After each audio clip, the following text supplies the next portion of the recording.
नमस्कार, स्वागत है आपका अपना यूट्यूब चैनल सुपर एजुकेशन 5 पर। तो देखो दोस्तों, कई दिन से किसी कारण से वीडियो नहीं बना पाई। अब जो भी अपडेट होगी वो आपको कंटिन्यू मिलेगी। तो आज हम बात करते हैं नई पटवारी भर्ती के बारे में। पहले भी एक वीडियो डाला था मैंने कि पटवारी भर्ती 2024 में ज़रूर आएगी। तो इस प्रकार से अब लगभग न्यूज़ आ चुकी है कि पटवारी भर्ती आने वाली है। जैसे मान लो कि पहले तो नहीं आएगी, लेकिन जो भी सीईटी के अंदर इसको शामिल किया गया है, तो जैसे सीईटी की एग्ज़ाम लगी उसके बाद इसकी विभक्ति जारी कर दी जाएगी। और पहले भी कर सकते हैं, क्योंकि कर्मचारी चयन बोर्ड के बाद पहले भी इसकी मतलब वो विभक्ति है जो पूछ चुकी है। अब जो राजस्व विभाग तो पहले पूछा चुका है।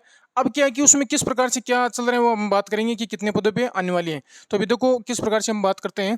देखो अभी न्यूज़ में आ रहे हैं कि 1963 पदों पे वैकेंसी आएगी।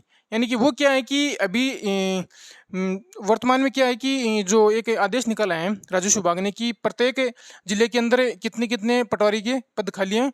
लगभग 1963 पद बताए गए हैं उसमें। तो उसकी मतलब वो डिटेल मंगाई, कौन से जिले में किस कैटेगरी कितने पद खाली हैं। अब इससे पहले आपको बता रहे हैं कि पहले सर यानी वो 2900 पदों पे आने वाली थी, क्या अब 1900 पे आएगी? नहीं, ये क्या है कि इस प्रकार से वो एक राजस्व विभाग से संबंधित एक्टिविटी आया था, तो उसमें बताया गया है कि 2998 पदों पे पहले ही विभक्ति जा चुकी है उस कर्मचारी चयन बोर्ड के पास। और अब 1963 पदों पे अब अलग से बताया जा रहा है कि 1963 पदों पे अलग से ये मतलब बात चल रही है कि ये पद और इसमें ऐड होंगे। तो इस प्रकार से लगभग 5,000 पद, यानी कि लगभग 4961 पदों पे वैकेंसी आने वाली है। तो वही मैंने पहले बताया था, लगभग 5,000 पद जरूर आएंगे पटवारी के, और श्योर 5,000 इसके पद होंगे। अब देखो आपको पास अच्छा मौका है कि मतलब लगभग 2024 के अंदर सीईटी लगेगी। पहले तो आपको सीईटी एग्जाम क्रैक करना पड़ेगा, उसके बाद ये एग्जाम, देखिए लगभग अभी भी आपके पास 8 से 9 महीने का समय है पटवारी एग्जाम के लिए। तो अब हम बात करते हैं, देखो किस प्रकार से क्या। देखो लगभग तो सभी को पता है, पर एक बार बता देता हूँ इसकी योग्यता क्या है। पटवारी बनने के लिए योग्यता है जिसकी स्नातक होना चाहिए और साथ में कंप्यूटर डिप्लोमा होना चाहिए, ठीक है, यानी कॉलेज और साथ में कंप्यूटर डिप्लोमा, ये लगभग के पास होता है। इसी प्रकार से अब फॉर्म कब भरे जाएंगे, तो फॉर्म तो पहले भी विभक्ति निकाल सकते हैं, लेकिन पहले बहुत ही कम चांस है सीईटी से पहले सीईटी होगी, सीईटी के तुरंत बाद इसकी विभक्ति जारी कर दिया जाएगा और फिर इसकी फॉर्म फिल करवा कर और इसकी एग्जाम भी डिसाइड कर दी जाएगी। यानी 2025 में इसे एग्जाम तो श्योर है कि 2025 में ही आपकी इसकी एग्जाम कभी भी लग सकते हैं। फरवरी, जनवरी, मार्च, अप्रैल, मई तक हो जाएगी ये भर्ती, लेकिन 2025 में लगभग आपके पास 1 साल है। तो अभी से भी आप इसको करेक्ट कर सकते हो, लेकिन इससे ये नहीं होगा कि आपकी अभी से तैयारी करो सीधे पटवारी, नहीं होगा। इससे पहले आपको सीईटी क्लियर करनी पड़ेगी, और सीईटी आप हल्के में नहीं ले सकते, क्योंकि अब चयन देखो, चयन में क्या होगा, पहले आपको सीईटी क्रैक करना पड़ेगा, उसके बाद मुख्य परीक्षा होगी पटवारी की। अब मुख्य परीक्षा तो दूर की बात है, पहले आपको सीईटी क्रैक करना पड़ेगा। अब सीईटी के अंदर देखो, अभी आपकी बात बताता हूँ कि आज ही रिजल्ट आए कि इसका शायद जारी किए हैं, कर्मचारी चयन बोर्ड ने जारी किया है सीईटी का, जिसमें मतलब 200 से ऊपर कट ऑफ गई है। यानी कि लगभग बता रहे हैं कि 150 नंबर भी आपका हो जाएगा, लेकिन 200 से ऊपर कट ऑफ जा रही है। अब देखो आप, यानी कि कट ऑफ रखी है 200, 201, 205 तक कट ऑफ रखी है सीईटी की, ठीक है ना। तो आप हल्के में नहीं ले सकते कि इसको हम ऐसे ही करेक्ट कर देंगे। तो पहले आपको, क्योंकि इसमें लगभग अभी रूल वही है 15 गुना वाला ही बताया नहीं, पहले 40% करने की बात थी, पर अभी तक तो ये 40% किया नहीं है। अगर 15 गुना का रहेगा तो आपको पहले सीईटी में अच्छे से जोर लगाना पड़ेगा, क्योंकि सीईटी का सिलेबस है लगभग पटवारी का सिलेबस है, ये मान सकते हो आप। अगर सीईटी की अच्छी से तैयारी करोगे तो आपकी पटवारी की भी तैयारी अच्छी से हो जाएगी।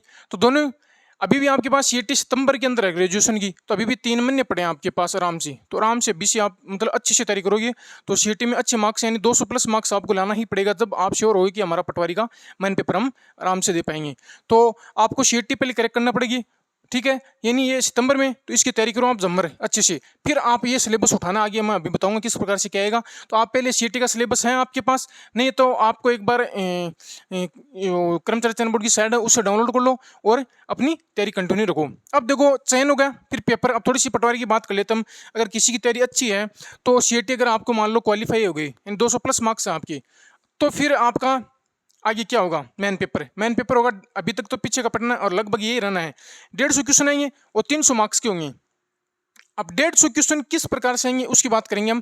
देखो 150 क्वेश्चन 5 पार्टों के अंदर आएंगी, तो उसका कौन कौन सा किस सब्जेक्ट का क्या रहेगा उस प्रकार से मैं आपको एक बार शॉर्टली बता देता हूँ। तो इस प्रकार से देखो सिलेबस में क्या आ रहा है, एक तो रहेगा 38 क्वेश्चन का मैटर, एक रहेगा 30 क्वेश्चन का, एक रहेगा 22 क्वेश्चन का, एक रहेगा 45 क्वेश्चन का, एक 15 क्वेश्चन का। इस प्रकार से 150 क्वेश्चन रहेंगे। तो इसमें क्या रहेगा, 38 क्वेश्चन सबसे मोटा, यानी कि सबसे मोटा था जैसे रीजनिंग और मैथ का। इससे नीचे हम देखना चाहिए तो 38 क्वेश्चन दूसरा नंबर आता है इसका, जो जिसमें क्या क्या सब्जेक्ट हैं, एक तो जीएस यानी जनरल साइंस, ठीक है, इसी के साथ history, Indian polity, Indian geography और करंट, यानी पीछे करंट के 10 से 15 क्वेश्चन आए थे, यानी कि 38 के अंदर किसी के 10 किसी के 15, लगभग मान के चल सकते हैं कि 15 क्वेश्चन इसके, तो लगभग 25 क्वेश्चन के आसपास ही आए थे साइंस और हिस्ट्री पॉलिटी इनके। तो करंट को भी आप पढ़ना पड़ेगा लगातार, ठीक है।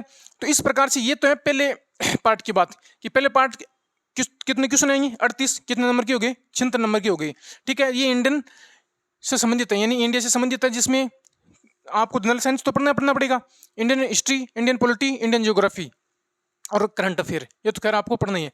अब ये तो बात हुई 38 क्वेश्चन की। अब बात करते हैं राजस्थान के मैटर में।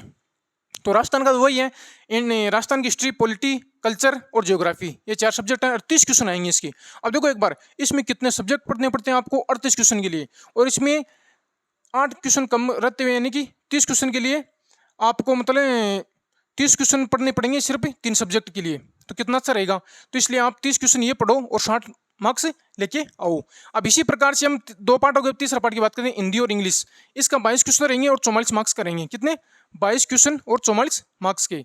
फिर बात करते हैं नंबर पार्ट नंबर 4, इसमें रहेगा रीजनिंग और मैथ, सबसे बड़ा पार्ट यही है, 45 क्वेश्चन 90 मार्क्स के, कितने, 45 क्वेश्चन 90 मार्क्स के।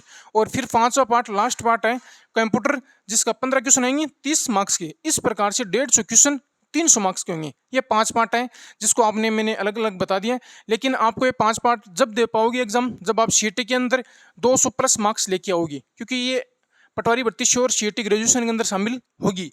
तो आप अभी से सीईटी पे फोकस करो, उसके बाद पटवारी भर्ती पे फोकस करना, ठीक है, क्योंकि सीईटी के अंदर एक पटवारी थोड़ी और भी कई एग्जाम रहेगी। तो आप पहले, मेरा मानना है कि सीईटी पे अच्छे से फोकस करो, सीईटी को नॉर्मल मत मान लेके चलो, क्योंकि सीईटी का पीछे पेपर बहुत अच्छा पेपर आया था, तो आप सीईटी को अच्छे से तैयारी करो, ठीक है। तो इस प्रकार से मैंने आपको पटवारी की भर्ती न्यूज़ दी है, और इस प्रकार से आगे भी मैं आपको अलग अलग जो भी राजस्थान से संबंधित अपडेट आएगी भर्ती संबंधित, वो आपको अपडेट मैं देता रहूँगा। और मेरा इस प्रकार से अगर मेरा वीडियो पसंद आ रहा है तो लाइक एंड सब्सक्राइब जरूर करें।